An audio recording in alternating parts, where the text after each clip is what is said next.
பொதுவாக அனுபவ அறிவு அப்படின்னு சொல்லும்போது நிறைய பேர் என்ன நினைக்கிறாங்க அப்படின்னு சொன்னோம்னா, படிப்பறிவுக்கு எதிரானது அப்படின்னு நினைக்கிறாங்க. இல்லைங்க, படிப்பு என்பதே பிறருடைய அனுபவங்களின் தொகுப்பு தான். மற்றவர்கள் முட்டித்தான் குனியணும்னு தேவையில்லை. சயனைடு சாப்பிட்டா செத்து போயிடுவோம் அப்படின்றத பரீட்சித்து பார்க்க முடியுமா? சாப்பிட்டு பார்த்துட முடியுமா?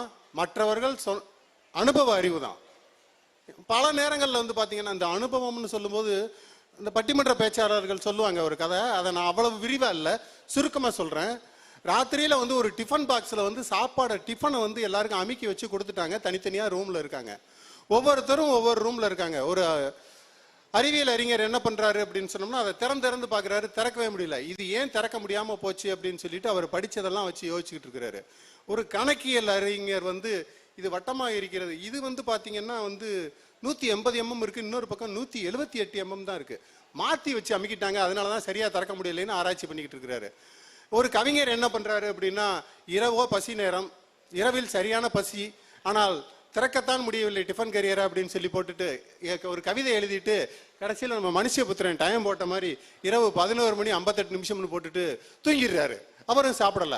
நம்மளால ரெகுலராக வந்து டிஃபன் பாக்ஸில் வந்து ஆஃபீஸுக்கு டிஃபன் எடுத்துகிட்டு போகிற யாரோ ஒருத்தர், அவர் கவிஞராகவும் இருக்கலாம், தத்துவவியலாளர் ஒருத்தர் வந்து பார்க்குறாரு, இது திறக்க முடியாதுக்கு ஒரு தத்துவம் சொல்லிட்டு போயிடுறாரு. இவர் என்ன பண்ணுறாரு அப்படின்னா, டிஃபன் பாக்ஸை வச்சு திறந்து பார்ப்பாங்க, எல்லாரும் திறக்க முடியல. இல்லை, இவர் பார்க்குறாரு, இப்படி இழுத்து பார்க்குறாரு, வரல. இப்படி நட்டமாக வச்சுக்கிட்டு இப்படி மேலே ஒரு விரலை வச்சு இப்படி ஒரு தட்டினாரு, திறந்துருச்சு. அவ்வளோதான், ரொம்ப சிம்பிள். மறுநாள் காலையில் பார்க்கும்போது தான் தெரியுது ஒருத்தரும் சாப்பிடல, இவர் மட்டும்தான் சாப்பிட்டுருக்காரு. இது என்ன அப்படின்னா, இவர் ரெகுலராக வந்து இறுக்கி மூடப்பட்ட டிஃபன் பாக்ஸில் சாப்பாடு கொண்டு போயிருக்காரு. இந்த பார்சல் வாங்கி சாப்பிட்டவங்களுக்கு தெரியும். நான் சென்னையில் போயிருக்கும்போது பொதுவாக நான் வந்து எடுப்பு சாப்பாடு சாப்பிட்றதில்ல. சென்னையில் போயிருக்கும்போது வந்து பார்த்தீங்க அப்படின்னம்னா, நண்பர்களோட தங்கி இருக்கும்போது அறையில் சாப்பாடு பொட்டணம் கொண்டு வந்து கொடுத்துட்டாங்க. நானும் என்னுடைய மிக நெருக்கமான இன்று இல்லாத அமரர் சுரேஷ் சர்மா, இவங்க எல்லாரும் உட்கார்ந்துருக்கோம். அவர் வந்து தனித்து வாழக்கூடியவர். பல நேரங்களில் வந்து எடுப்பு சாப்பாடு தான் சாப்பிடுவார். இந்த சாம்பார் ரசம் இது எல்லாத்தையும் பொட்டணம் கட்டி கொண்டாந்து வச்சுட்டாங்க. அதில் ஒரு ரப்பர் பேண்ட் போட்டிருக்காங்க. அந்த ரப்பர் பேண்ட் அவுக்கிறது இருக்குல்ல, என்ன படித்தாலும் முடியாதுங்க, எவ்வளோ வித்தக்காரனாலையும் முடியாது. அதுலேயும் நமக்கு ஒன்றுமே தெரியாது, நம்ம எடுப்பு சாப்பாடே சாப்பிட்டது இல்லையா, எடுத்தாச்சு, அவுத்து அந்த ரப்பர் பேண்டோட சண்டை போட்டு சாம்பார் பட்டத்தை இறுக்கி பிடிக்கி பிதுங்கி, ரப்பர் பேண்ட் என் கையில் இருக்குது, சாம்பார் பின்னால் பாக்கெட் ஓப்பன் ஆயிடுச்சு, சட்டப்புறம் நாரிடுச்சு. நம்ம சாம்பார் பட்டணம் திறக்கிற ஐயா என்ன இப்படி பண்ணிட்ட அப்படின்னு சொல்லிட்டு அவர் வந்து ரொம்ப ஈஸியாக வந்து அப்படி இப்படி இருக்கும்ப்பா அப்படின்னு சொல்லி அதுக்கு ஒரு சூட்சம் இருக்குது, அதை சொல்லி கொடுத்தாரு. இது எங்கே போய் கற்றுக்கிட்ட அப்படின்னா, தினம் அதை தானே திங்கிறோம், அவுத்து கற்றுக்கிட்டோம். இப்போ அனுபவ அறிவு அப்படின்றது வந்து பார்த்தீங்க அப்படின்னம்னா, இந்த சின்ன சின்ன விஷயங்கள்ல இல்லைங்க, வேளாண் துறையும் தோட்டக்கலை துறையும் இணைந்து நடத்தக்கூடிய இந்த ஒருங்கிணைக்கக்கூடிய இந்த இலக்கிய மேடை இன்றைய நிகழ்வு. எனக்கு ஒரு சின்ன கேள்வி இருக்கு, சுமதி அம்மா சொன்னாங்கன்னா நல்லதுதான் நினைக்கிறேன். தெரிகிற மாதிரி கேள்வி. உங்க துறை சம்பந்தப்பட்ட கேள்வி தான். தோட்டக்கலை துறையா நீங்க வேளாண் துறை? வேளாண்மை துறை எந்த ஆண்டு தொடங்கப்பட்டது? 100 ஆண்டுகள் ஆயிடுச்சு. 1949 தொடங்கினாங்க. 2025 100 வருஷம் ஆச்சு. கணக்கு பார்த்துக்குங்க, நான் கணக்கில் வீக்கு, சரியா? இல்லை, அவங்க சொன்னது கரெக்டு. 100 ஆண்டுகளாக அதனுடைய தொடக்கம் தொடங்கிருச்சு. தோட்டக்கலைத்துறை வந்து பார்த்தீங்கன்னா 1942 கர்நாடகாவில் தொடங்கினது. ஆனால் கலைத்துறையாக இந்தியா முழுவதும் வந்து பார்த்தீங்கன்னா 2025-26 வந்தது. எனக்கு ஒரு சந்தேகம், இந்த துறைகள் தொடங்குவதற்கு முன்னால் வேளாண்மை நடக்கவே இல்லையா? நடந்தது. அதை ஒழுங்குபடுத்தி மற்றவர்களுக்கு கொண்டு போய் சேர்க்கணும் அப்படின்றதுக்காக 100 ஆண்டுகளுக்கு முன்னால் ப்ராசஸ் ஆரம்பித்து 1949 என்ன அதை கரெக்டாக பார்க்கணும். எப்போ வந்து 1911 வந்து பார்த்தீங்க அப்படின்னு சொன்னோம்னா வனத்துறை தொடங்கப்பட்டது. அதனுடைய தொடர்ச்சியாக இந்த ப்ராசஸ் ஆரம்பிச்சிருச்சு. அவங்க சொல்கிற கணக்கும் கரெக்டு, ரெக்கார்டிக்கலாக சொல்கிற 1949 சரிதான். அப்போ இதை கொண்டு வர்றதுக்காக பண்ணாங்க. அப்போ அன்னைக்கும் வேளாண் துறை இருந்ததா, வேளாண்மை இருந்ததா அப்படின்னு பார்த்தீங்கன்னா, வேளாண்மை நிச்சயமாக இருந்தது. நம்ம மக்கள் தொன்று தொட்டு பண்ணிக்கிட்டே இருந்தாங்க. அன்றைய வேளாண்மை வந்து பார்த்தீங்க அப்படின்னம்னா, நம்ம வேளாண் குடிகளாக தான் வளர்ந்து வந்தோம். அதுலேயும் இந்த பகுதி வந்து பார்த்தீங்கன்னா வானம் பார்த்த பூமி. எந்த நேரத்தில் எதை போடணும் அப்படின்றத நமக்கு தான் தெரியும். இது நமக்கு தெரிகிறத விட இன்னும் சரியாக நம்ம நிலத்தை அண்டி பிழைக்கக்கூடிய குருவிகளுக்கும் கூட தெரியும். ஒரு சின்ன கதை சொல்றேன். கதை இல்லை, அது ஒரு சம்பவம். 2 பயிர் போட்டிருக்காங்க, 2மே நெல் பயிர் தான். திருப்போணம் பக்கத்துல ஒரு கிராமத்துல வந்து அந்த ஒரு நெல் பயிர்ல வந்து பாத்தீங்க அப்படின்னம்னா குருவிகள் வந்து கூடு கட்டுது. பக்கத்து வயல்ல கூடு கட்டவே மாட்டேங்குது. இது ஒவ்வொரு முறையும் பார்க்கும்போது பார்த்து ஆச்சரியப்பட்ட விஷயம். இந்த வயல்ல கட்டுது, அந்த வயல்ல கூட கட்ட மாட்டேங்குது. அதுக்கு என்ன கிழக்க சூலம் மேற்க சூலம்னு எதுவுமே கிடையாது. அது ஏன் வந்து கிழக்கு வயல்ல மட்டும் கட்டுது, மேற்கு வயல்ல கட்டலை அப்படின்றத நானும் அவர் சொல்லுவாங்க. நான் கேட்டு ஆச்சரியப்பட்டேன். அப்போ அவர்கிட்ட கேட்கும்போது சொன்னேன், நான் சம்பா போட்டிருக்கேன், ஒரு 180 நாள் அது விளையும், 180 நாள் விளையும் அப்படின்னு சொல்லும்போது, அந்த குருவி வந்து கூடு கட்டுறதுக்கு ஒரு நேரம், முட்டையிடுறது, அடைக்காக்குறது, குஞ்சு பொரிக்கிறது, அதை கூட்டிட்டு போறதுக்கு அப்படின்றதுக்கு ஒரு 100 நாள் ஆகும். 100லேருந்து 110 நாள் ஆகும். நம்ம சம்பா வந்து 180 நாள் விளையிறது, ஒரு 70 நாள் கேப் இருக்கு. அதனால அது பயிர் வளர்ந்த உடனே அது வந்து இருந்து கூடு கட்டி கொண்டு போயிடும். அப்ப அது அப்படின்னா அது 90 நாள்ல அறுத்துருவாங்க. அதுக்கு தெரியும்ல, எங்க இருந்து கத்துக்கிடுச்சு? அதுக்கு குருவிக்கு தெரியுது அது 90 நாள்ல அறுத்துருவாங்க. அங்க போய் கூடு கட்டினோம்னா குத்துயிரும் கொலையுருமா போய் சேர்ந்துருவோம் அப்படின்றது அந்த குருவிக்கு தெரியுது. அது அனுபவம் கற்றுக் கொடுத்தது. அந்த பயிரை அது எப்படிங்க கண்டுபிடிக்குது? நமக்கு யூனிஃபார்ம் போட்டுட்டு வந்துருச்சு அப்படின்னா சொந்த பிள்ளையே அடையாளம் தெரிய மாட்டேங்குது. எந்த கூட்டத்துல என் பிள்ளை எங்கப்பா, என் பிள்ளை எங்கப்பா, வேற கலர்ல ரிப்பன் கட்டி விட்டாலும் பரவாயில்ல, அதே கலர்ல வேற ரிப்பனை கட்டி விட்டுறாங்க. நம்ம அப்படித்தான் தேடிக்கிட்டு இருக்கோம்.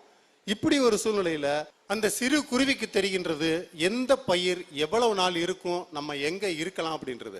அந்த அனுபவம் அதுல இருந்து அது கூட இருந்து நம்மளும் கூட கத்துக்கிட்டோம். இது மாதிரி இந்த ஜெனட்டிக்கலா வந்து சில விஷயங்கள் வந்து பாத்தீங்க அப்படின்னம்னா நமக்குள்ள ஊறிடும். இந்த பாட்டி வடை சுட்டு காக்கா தூக்கிட்டு போய் நரி ஏமாத்தின கதை இருக்குல்ல, நம்ம இன்னொரு 50 வருஷத்துக்கு அதை சொல்லாம இருந்துட்டா கூட 50 ஆண்டுகளுக்கு பிறகு பின்னால் பிறக்கக்கூடிய அந்த குழந்தைகளுக்கு கூட அந்த கதை தெரிஞ்சிருக்குமா, அது ஜெனட்டிக்கலா உள்ள போயிருக்கும் அப்படின்னு சொல்றாங்க. இப்போ வந்து பாத்தீங்க அப்படின்னம்னா சில விஷயங்கள்ல வந்து பாத்தீங்க அப்படின்னம்னா அனுபவ அறிவு அப்படின்றது பாசிட்டிவ் மட்டும்தானா அப்படின்னு பாத்தீங்கன்னா சில நேரங்கள்ல நெகட்டிவாவும் கத்துக்குவோம். பார்க்கக்கூடாததை பார்த்து, கேட்கக்கூடாததை கேட்டு, செய்யக்கூடாத செய்யறவனோட எல்லாம் சேர்ந்து அவங்கள்ட்ட இருந்து கிடைச்ச அனுபவம் அப்படின்றது நமக்கு வந்து தேவையில்லாத ஒரு மனுஷனா மாத்திரும். அனுபவ அறிவு என்பது தவறுகளிலிருந்தும் கற்றுக்கொள்வதையும் சேர்ந்ததுதான் அனுபவ அறிவு. ஒன்றும் இல்லைங்க, ஒரு சின்ன கயிறு ஒன்று கட்டி இருக்கிறாங்க, கம்பி இழுத்துக்கிட்டு இருக்கிறாங்க. இபி போஸ்ட்ல இருந்து கம்பி இழுத்துக்கிட்டு இருக்கிறாங்க. அது தொங்குது, அதை இழுத்து கட்டுறது வரையிலும் வந்து கீழே தொங்கும். அது ஒரு 1.5 அடியில தொங்குது. அந்த பக்கம் வந்து போகும்போது வந்து பார்த்தீங்கன்னா ஒரு ஆட்டு மந்தையை வந்து பத்திட்டு போறாங்க. போகும்போது முதல்ல போன செம்பரியாடு அதை பார்க்குது, உரசுது காலில். அது என்ன பண்ணுதுன்னா அங்கேருந்து தவ்வி தாண்டி போயிடுது. அடுத்த செம்பரியாடு என்ன பண்ணுது அப்படின்னம்னா போகுது, அந்த இடத்துல பார்க்குது கம்பி இருக்கு, தவ்வி தாண்டி போயிடுது. இதே மாதிரி இப்போ ஒரு 10-15 ஆடு போகுது, கம்பி இருக்கு, தவ்வி தாண்டி போயிடுது. அடுத்து என்ன பண்ணிட்டாங்கன்னா அந்த கம்பியை இழுத்து கட்டிட்டாங்க. இழுத்து கட்டின உடனே பின்னால வந்து ஆடெல்லாம் என்ன பண்ணுச்சுன்னா அங்கே நின்றுச்சு, தவிச்சு, தாண்டிச்சு, போச்சு. அங்கே நின்றுச்சு, தவிச்சு, தாண்டிச்சு, போச்சு. ஏன்? முன்னால போனதை பார்த்துச்சு. அது வந்து அங்கே வந்து நின்ன உடனே தவிச்சு வந்தான், சுத்தான், செட்டான், ரிப்பீட்ன்ற மாதிரி ஆயிப்போச்சு. எதுக்கு தாண்டோம்னு இந்த ஆடுகளுக்கு தெரியல. அதே மாதிரி இன்னைக்கு பல விஷயங்களை நம்ம செஞ்சுக்கிட்டு இருக்கோம். ஒரு மிலிட்டரி கேம்ப்ல ஒரு பெஞ்சு கிடந்தது. அந்த இடத்துல 2 பேர் செக்யூரிட்டி நின்றுகிட்டு இருந்தாங்க. மிலிட்டரி கேம்ப்ல 2 பேர் செக்யூரிட்டி அங்கே வந்து டியூட்டி போட்டிருக்காங்க. அங்கிருந்து ரிட்டையர் ஆன ஒரு மேஜர் வந்து திரும்ப வந்து அந்த கேம்புக்கு வர்றாரு. 2 வருஷத்துக்கு பிறகு அந்த கேம்புக்கு வர்றாரு. வந்த உடனே பாக்குறாரு, அங்கே 2 பேர் நின்றுட்டு இருக்காங்க.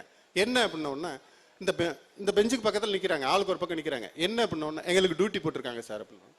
உள்ள இருக்கிற மேஜர்கிட்ட போய் கேட்கிறாரு, எதுக்கு அங்க பெஞ்சுக்கு ஆளுக்கு ஒரு பக்கம் டியூட்டி போட்டிருக்கீங்க அப்படின்னு கேட்ட உடனே, இல்ல நீங்க இருக்கும்போது அங்க டியூட்டி போட்டீங்கல்ல, நீங்க நான் வந்து ஜாயின் பண்ற அன்னைக்கு பார்த்தேன், நீங்க அங்க 2 பேருக்கு டியூட்டி போட்டிருந்தீங்க, ஆனா அதான் போட்டிருக்கேன், கண்டினியூ பண்றேன். யோ, நான் ரிட்டையர் ஆகிறதுக்கு முன்னால எல்லாம் பாலிஷா இருக்கணும்ன்றக்காண்டி அன்னைக்கு பெயிண்ட் அடிச்சிருந்தேன், யாரும் உட்கார்ந்துட கூடாதுன்றதுக்காண்டி அங்கிட்டு ஒருத்தன் டியூட்டி போட்டிருந்தேன். இப்ப அதை கண்டினியூ பண்ணி இப்ப 2 வருஷமா இதே சொல்லியா பாக்குறியா? அப்ப என்னத்தை கத்துக்கிட்டோம்? எதை செஞ்சாலும் யாரு என்ன செய்யறா அப்படின்றத பாக்குறதோட நிக்காம எதுக்கு செய்யறாங்கன்றதையும் தெரிஞ்சுக்கிட்டு கத்துக்கணும். நான் சொல்லணும்னு நினைச்ச ஒரு விஷயத்த இதுல நீங்க நல்லா பாத்தீங்கன்னா தெரியுங்க. சித்திரமும் கைப்பழக்கம் செந்தமிழும் நாட்பழக்கம்வாங்க. நம்ம தொடர்ந்து செஞ்சுக்கிட்டே இருந்தா மட்டும்தான் செய்ய முடியும். 4 நாட்களுக்கு முன்னால முற்றோதல் செய்த தொல்காப்பியத்தை முற்றோதல் செய்த உமா மகேஸ்வரி என்ற சிறுமி, அந்த சிறுமி பாத்தீங்கன்னா ஏறக்குறைய 1.5 வருஷம் அதை பிராக்டிஸ் பண்ணியிருக்காங்க. அவங்களுக்கு பிராக்டிஸ் கொடுத்த ஜான்சி ராணி ராஜசேகர் அவங்க 1.5 வருஷம் அந்த குழந்தைங்க கூடயே பயணம் பண்ணியிருக்காங்க. அந்த முயற்சியும் அந்த பயிற்சியும் தான் 1.5 வருஷத்துக்கு பிறகு 2.5 மணி நேரம் கேட்டுக்கிட்டு இருக்கிற எங்களுக்கெல்லாம் கண்ணில் தண்ணி தான் வரல, வந்துச்சு. வரலைன்னு சொல்றது அது ஒரு மாதிரி நல்ல வேலை யாரும் பார்க்கலைன்னு எந்திரிச்சு போற மாதிரியான விஷயம்தான். அந்த அளவுக்கு கண்கலங்க 2.5 மணி நேரம் ஒரே டோன்ல இந்த கை மட்டும்தான் அசையுது. ஒரு சொட்டு தண்ணீர் குடிக்கல, ஒரு சின்ன கேப்பு கிடைக்காது, சின்ன கேப்பு கூட கிடையாது. அவ்வளவு சொல்றாங்க அப்படின்னா அந்த பயிற்சியும் முயற்சியும், அந்த பயிற்சி தாங்க அனுபவம், வேற எங்கேயோ இருக்கிறதெல்லாம் இல்லை. தொட்டனை தூரும் மணற்கேணி மாந்தருக்கு கற்றனை தூரும் அறிவு. நம்ம எப்பயுமே எக்ஸ்பர்ட் தாங்க தமிழர்கள். 2600 வருஷத்துக்கு முன்னால எழுதின தொல்காப்பியத்துல நம்ம கவிஞர் முத்து, கல்லூரி முத்து சொல்லும் போது கூட அந்த கவிதையை சொல்லித்தான் ஆரம்பிச்சாரு. ஒன்றறிவதுவே உற்றறிவதுவே, 2 அறிவதுவே அதனோட நாக்கே, இத மாதிரி மூக்கே கண்ணே செவியே மனனே அப்படின்னு சொல்லிட்டு நேரினின் உணர்ந்தோ நெறிப்படுத்தினரே இத மாதிரி ஒழுங்குபடுத்தி வச்சிருக்காங்க ஐயா அப்படின்றத சொல்றாங்க 2600 வருஷத்துக்கு முன்னால. ஆனால் 18ஆம் நூற்றாண்டு வரையிலும் 17ஆம் நூற்றாண்டு வரையிலும் நம்மை அடிமைப்படுத்தி கொண்டிருந்த, இப்ப சமீபத்தில் கூட நம்ம அடிமைகள் அங்க போய் கலாச்சாரத்தையும் நாகரீகத்தையும் நீங்கள் தான் எங்களுக்கு சொல்லிக் கொடுத்தீர்கள் என்று சொன்ன இங்கிலாந்தில் ஆங்கிலத்தில் 3 அறிவு தான் இருந்தது. பார்க்கிறதும் கேட்கிறதும் பகுத்தறிவும், அவ்வளவுதான். அவங்களுக்கு தொடறிவு, ஸ்மெல்லு, டேஸ்ட், அதை பத்தி அவங்களுக்கு தெரியல. இப்பதான் சமீபத்தில் வந்திருக்காங்க, 17ஆம் நூற்றாண்டுக்கு பின்னால்தான் வந்திருக்காங்க 6 அறிவுன்ற விஷயத்துக்கு. ஆனால் 2600 வருஷத்துக்கு முன்னாலேயே தன்னுடைய பட்டறிவினால் அன்றைக்கு கண்டுபிடித்து சொன்ன தமிழ் மரபை சேர்ந்தவர்கள் நாம் நமது அனுபவ அறிவு மற்றவர்களுக்கு போய் சேர வேண்டும் என்பதற்காக எழுத்தில் வடிக்கின்றோம். அவை புத்தகங்களாக கிடைக்கின்றன. மற்றவர்களுடைய அனுபவ அறிவு நமக்கு கிடைக்க தொடர்ந்து படிக்கவும் வேண்டும். படிப்பும் ஏட்டறிவும் பட்டறிவும் எதிரெதிரானது அல்ல, இரண்டும் இணைந்து சென்றால் மட்டும்தான் நம்மால் ஜெயிக்க முடியும் என்ற நம்பிக்கையோடு நாம் முன்னேறி செல்வோம். மீண்டும் சந்திப்போம் என்கின்ற நம்பிக்கையுடன் நன்றி, வணக்கம்.